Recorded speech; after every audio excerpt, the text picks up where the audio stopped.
Welcome back. Several Illinoisans are listed in the latest indictment of former President Donald Trump. A Chicago-based publicist is among the many people facing racketeering charges in Georgia. Travion Cootie is charged with 3 counts according to those charges.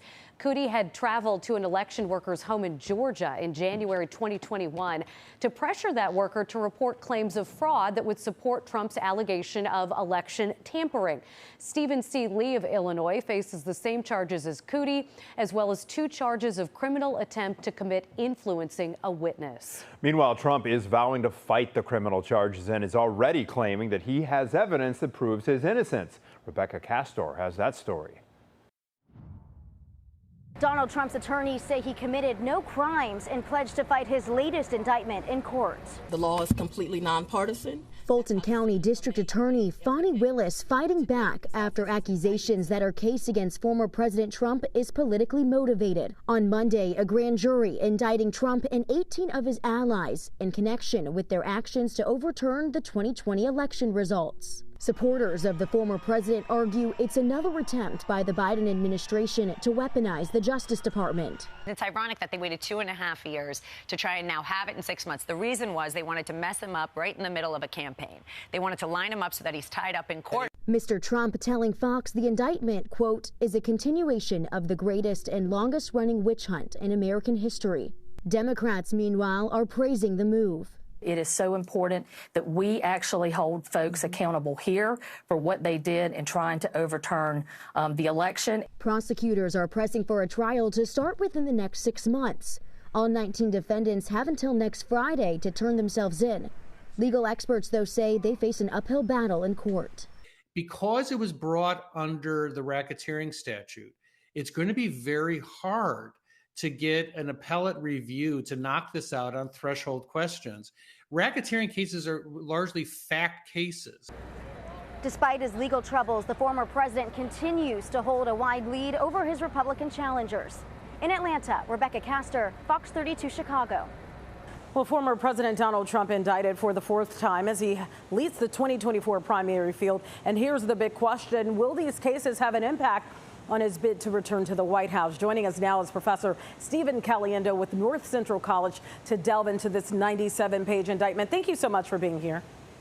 It's great to be with you, Tia. You know, it's a lot to sort out in terms of this particular indictment, but it's already being spoken about that Trump's team is looking to try to pardon him from, or he would be able to pardon himself from this case. But this is a state case. You can pull that off maybe in a federal case. What is the likelihood that that would happen?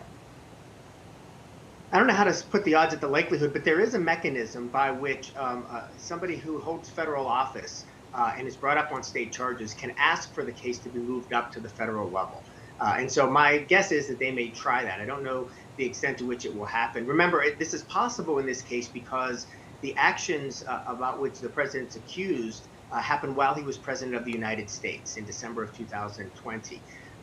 To compare that with the New York case, the Alvin Bragg case, for instance, when the accusations were activities when he was a candidate, that cannot be moved up to the federal courts. Let's talk about the fact that these are RICO charges. We know that they've been used in indictments for rappers and even music artists like Chicago and R. Kelly, who was sentenced on RICO charges in New York. How serious are the RICO charges that are now against Trump?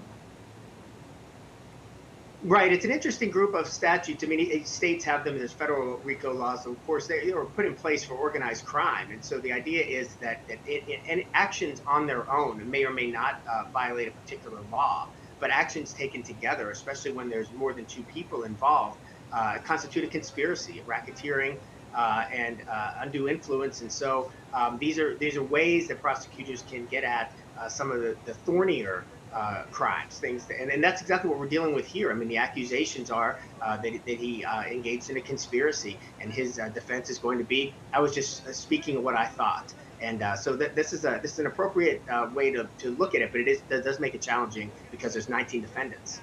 Professor, talking about those associates, we know 18 of Trump's closest allies are also charged. The indictment also alleges the participation of 30 unindicted co-conspirators. Does that mean those people will testify against Trump?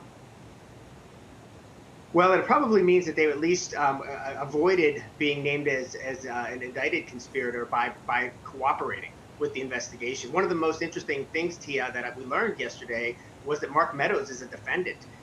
We have a good sense that he's one of the unnamed co-conspirators in the federal case about January 6th, the Jack Smith case. So we assume then that he cooperated there. He is a defendant in this case, and so it'll be interesting to see what Mark Meadows does.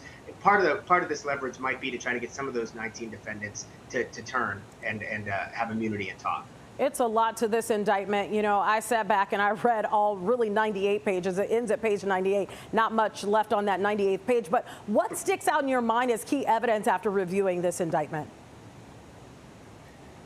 Well, I mean, it's twice as long, I think, as the federal indictment that we got from Jack Smith on the January 6th case. But it's much different. I mean, in fact, the January 6th provides a roadmap for a number of these states if they wish to go down this path. Of course, the prosecutors here have been working for 2.5 years. One of the things that's most striking for me isn't really what's in the indictment, except for the fact that we may get to hear it, we may get to see it. If there's cameras in the courtroom, as they can be in Georgia, that's a whole different ballgame than what we're going to get in the federal cases. We know when we hear President Trump on that call with Raffensperger, for instance, that there's something about hearing that's different from reading a transcript of it.